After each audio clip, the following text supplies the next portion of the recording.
Hi viewers, welcome to our release home channel. நம்ம daily use பண்ணுற பொருட்களை எப்படிலாம் பயன்படுத்தலாம்ங்கிற ஒரு சில குறிப்புகளை தான் நம்ம இந்த வீடியோவில் நம்ம பார்க்க போகிறோம். அதுக்கு இந்த வீடியோவை நீங்கள் ஸ்கிப் பண்ணாமல் பாருங்கள். அப்போ தான் உங்களுக்கு முழுமையான விவரம் உங்களுக்கு கிடைக்கும். அதுக்கு முன்னாடி நம்ம ரிலீஸ் ஹோம் சேனலை சப்ஸ்கிரைப் பண்ணாதவங்க சப்ஸ்கிரைப் பண்ணிடுங்க. பக்கத்தில் பெல் ஐக்கானை கிளிக் பண்ணிக்கோங்க. இப்போ வீடியோக்குள்ளே போகலாம் வாங்க. நம்ம பூஜைக்கு யூஸ் பண்ணுற எண்ணெயாக இருந்தாலும் சரி, சமையலுக்கு யூஸ் பண்ணுற எண்ணெயாக இருந்தாலும் சரி, இந்த மாதிரி பேக்கெட்டில் வாங்கினோம்னா நம்ம ரெகுலராக யூஸ் பண்ணுற கேனோ அந்த பாட்டிலோ சின்னமாக தான் இருக்கும். இது இந்த மாதிரி பெருசாக பேக்கெட் வாங்கும்போது நம்மளால் ஃபுல்லாக ஊற்றவும் முடியாது. பாதி அந்த பேக்கெட்லேயே வைக்கிற மாதிரியே இருக்கும். அப்படி வைக்கிறது நம்மளுக்கு சேஃபே கிடையாது. ஏன்னா நம்மளுக்கு தெரியாமல் ஏதாவது தட்டி விட்டு அந்த எண்ணெய் ஊற்றினாலும் அது யாராவது வலிக்கு விழுகிற சான்சஸ் இருக்குது. இல்லைன்னா அதை நம்ம உட்காந்து தொடச்சி எடுக்கிறதே நம்மளுக்கு பெரும் வேலையாக போயிடும். அதுக்கு இந்த மாதிரி நீங்கள் பெரிய கேனில் மொத்த எண்ணெயை அதில் ஊற்றிக்கோங்க. இந்த மாதிரி கேனை ஊற்றுறதுக்கு நம்மளுக்கு டேரெக்டாக ஊற்றவும் முடியாது. அது வெளியில் சிந்தரும். அதுக்கு இந்த மாதிரி நான் ஒரு குட்டி ஃபுனல் வச்சுருக்கேன். இந்த ஃபுனலில் வச்சு நீங்கள் எண்ணெயை ஊற்றுங்க. ஈஸியாக ஊற்றிடலாம், வெளியில் வரவே வராது. இங்கே பாருங்கள், நான் ஊற்றுறேன். ஈஸியாக நம்மளுக்கு ஊற்ற வருது, வெளியில் சிந்தவும் சிந்தாது. இந்த மாதிரி பெரிய கேனில் ஊற்றிட்டு நம்ம ரெகுலராக யூஸ் பண்ணுற குட்டி கேனில் நம்ம ஊற்றி வச்சா ஈஸியாக நம்ம யூஸ் பண்ணிக்கலாம். இதுக்குன்னு நான் தனியாக கேன்லாம் எதுவுமே நான் வாங்கலை ரெகுலராக யூஸ் பண்ணுறதுக்கு. இங்கே பாருங்கள், இது டிஷ்வாஷ் லிக்விட் வாங்கின கேன் தான் இது. இது முடிஞ்சதுக்கப்புறம் நம்ம தூக்கி போடணும் அவசியமே கிடையாது. இதை நல்லா வாஷ் பண்ணிவிட்டு நல்லா வெயிலில் வச்சு காய வச்சு நல்லா ட்ரை ஆக்கிடுங்க. ட்ரை ஆக்கிட்டு அப்புறமாட்டி இதில் எண்ணெய் ஊற்றணும். இதுக்குன்னு நம்ம கேன் தனியாக செப்பரேட்டாக வாங்கணும் அவசியமே இல்லை. ஏன்னா இப்போ இதுக்குன்னு நம்ம செப்பரேட்டாக வாங்கினோம் 150-200 அந்த மாதிரி ஆகும். அதுக்கு இந்த மாதிரி நீங்கள் டிஷ்வாஷ் லிக்விட் பாட்டிலே போதும். அந்த கேனையை நல்லா வாஷ் பண்ணிவிட்டு ட்ரை ஆக்கிட்டு நீங்கள் எண்ணெய் ஊற்றி அதில் யூஸ் பண்ணிக்கலாம். பூஜை அறைக்கும் சரி, இல்லை ரெகுலர் கிச்சன் யூஸ்க்கும் சரி, இந்த மாதிரி நீங்கள் ஊற்றி வச்சிங்கன்னா பார்க்கவும் அழகாக இருக்கும். இந்த மாதிரி நீங்கள் ட்ரை பண்ணி பாருங்கள். இது உங்களுக்கு ரொம்பவே யூஸ்ஃபுல்லாக இருக்கும். நம்ம சமையலுக்கு யூஸ் பண்ணுற ஆயில் கேனாலும் சரி, பூஜைக்கு யூஸ் பண்ணுற ஆயில் கேனாக இருந்தாலும் சரி, ரெண்டுமே ரொம்ப வெளியில் ரொம்ப பிசு பிசுன்னு ரொம்ப ஸ்ட்ரிக்கியாக இருக்கும், பார்த்துருப்பீங்க. ஏன்னா அதை அடிக்கடி நம்ம கழுவ முடியாது. அதில் எப்போதுமே நம்மளுக்கு எண்ணெய் இருந்துக்கிட்டே இருக்கனால நம்மளுக்கு வெளியில் ரொம்ப அப்படியே ஸ்டிக்கியாக ரொம்ப பிசு பிசுன்னு இருக்கும். தொடக்கூட முடியாத அளவுக்கு இருக்கும். அதில் தண்ணியும் வச்சு நம்ம துடைக்க முடியாது. ஏன்னா தண்ணி தெரியாமல் உள்ளே போனாலும் கூட நம்மளுக்கு சமைக்கும் போதோ இல்லை விளக்கேற்றும் போதோ வெடிக்கும். அதுக்கு நம்ம தண்ணியே இல்லாமல் எப்படி க்ளீன் பண்ணுறது? அதுக்கு நீங்கள் இந்த மாதிரி ட்ரை பண்ணி பாருங்கள். தண்ணியே இல்லாமல் சூப்பராக அதை க்ளீன் பண்ணிடலாம். அது வேற ஒன்றும் இல்லை, நம்ம வீட்டில் யூஸ் பண்ண நார்மல் பவுடர் எடுத்துக்கோங்க. பவுடரை கொஞ்சமாக அதில் கொட்டிக்கோங்க. இந்த மாதிரி லைட்டாக கீழே கொட்டிட்டு அதை வச்சு வெளியில் ஃபுல்லாகவே நல்லா அந்த பவுடரை அப்ளை பண்ணுங்கள்.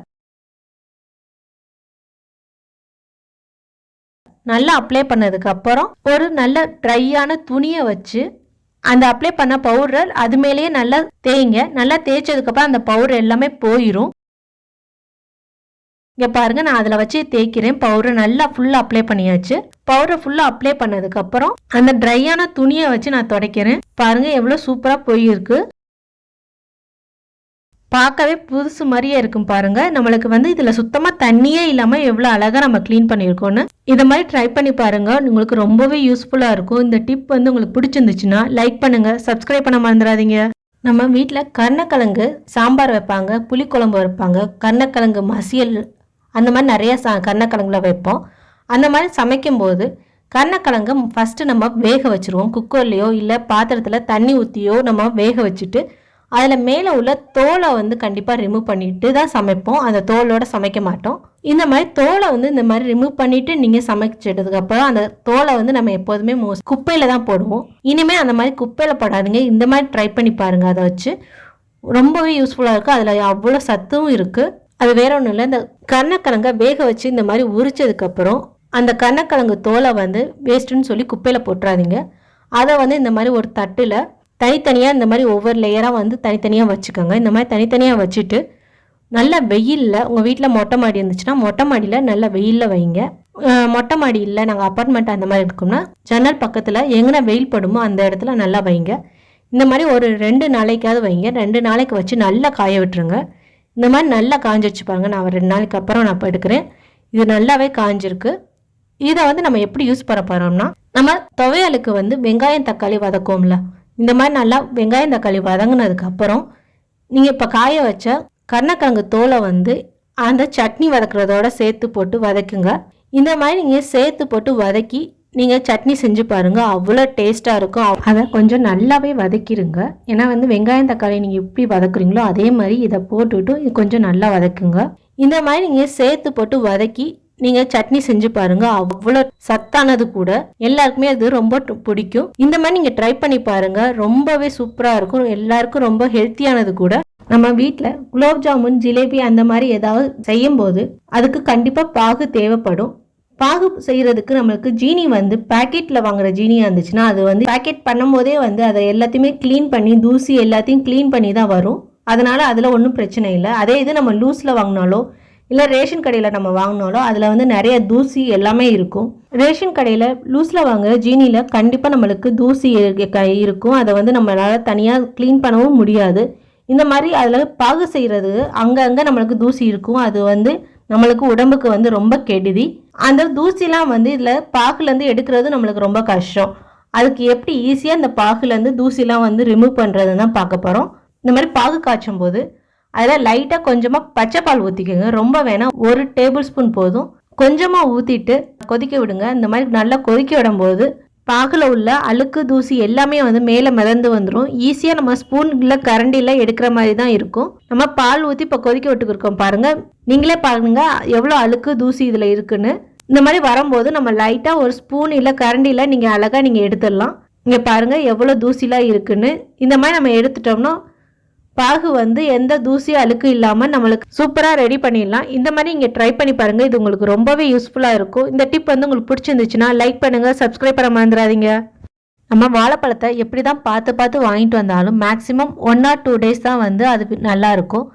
அதுக்கு மேலே போச்சுன்னா அது ரொம்ப பழுத்து அழுகி போயிடும். இதை வாழைப்பழத்தை நம்ம ஃப்ரிட்ஜ்லேயும் வைக்க முடியாது, வெளியில தான் வச்சாகணும். வாழைப்பழத்தை அந்த காம்போட தான் நம்ம வைக்கணும். காம்பை பிச்சுட்டு வச்சோம்னா அதில் ஈக்கெல்லாம் மொக்க ஆரம்பிச்சிடும். ஈலாம் மொக்க ஆரம்பிச்சோன்னா அது நம்மளுக்கு உடம்புக்கு கெடுதி. அதனால அந்த காம்போட எப்போதுமே வைங்க. அந்த காம்பை லைட்டாக நம்மளுக்கு பிச்சாவே பழம் சீக்கிரமாகவே பழுத்துரும். அது சம்டைம்ஸ் நம்ம காலையில் பழத்தை கொஞ்சம் காயாக வாங்கிட்டு வந்தாலும் சாயந்தரமே அது சீக்கிரமாகவே பழுத்துரும். அது ரொம்ப நாளைக்கு நம்மளுக்கு பழுக்காமல் கொஞ்சம் நல்லா ஃப்ரெஷ்ஷாகவே இருக்கணும்னா இந்த மாதிரி சில்வர் பேப்பர் வச்சுக்கோங்க. ஃபுட் ராப்பிங் பேப்பர்னு சொல்லுவாங்க இதை. இந்த மாதிரி பேப்பரை அந்த வாழைப்பழ காம்பில் இந்த மாதிரி பண்ணிக்கோங்க. நல்ல ஹோல் டைட்டாக ஹோல்ட் பண்ணி காற்று போகாத அளவு. அதுக்கு இந்த மாதிரி ஃபுட் ராப்பிங் பேப்பரில் நல்லா ஹோல்ட் பண்ணி டைட்டாக ஹோல்ட் பண்ணிவிட்டு வச்சிங்கன்னா உங்களுக்கு இந்த வாழைப்பழம் ரொம்ப நாளைக்கு ரொம்ப பழுக்காமல் நல்லா ஃப்ரெஷ்ஷாகவே இருக்கும்.